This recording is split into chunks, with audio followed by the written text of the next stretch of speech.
د اسلامي امارت ځواکونو تازه میړانه. طالبان وايي کابل کې د ژغورنې عملیاتو کې 4 انسان تښتونکي وژلي دي.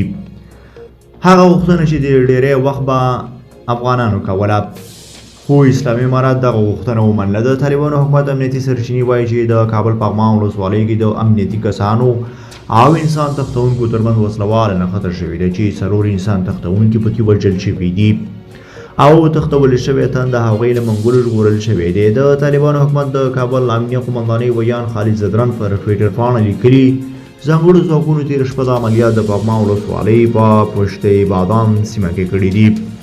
نوموړی لیکي عملیات د هغې انسان تښتونکي ډلې پر ضد شوي چې 3 ورځې وړاندې یو تن تښتولی و. د شپې 9:15 بجې د ځانګړو قطاعاتو لخوا عملیات پیل شول. په دغه عملیاتو کې د انسان تښتونکو او مجاهدینو ترمنځ وسله واله نښته رامنځته شوه چې په پایله کې 4 تن انسان تښتونکي د مجاهدینو له لوري ووژل شول. خالد زدران دا هم ویلي چې د محمد امین په نامه تښتول شوی تن سالم ژغورل شوی دی او امنیتي کسانو ته په عملیاتو کې کوم زیان نه دی اوښتی. نوموړي پر ټویټر له خوشي کېدو وروسته د تښتول شوي افغان یوه لنډه ویډیو او انځور هم خپور کړی دی.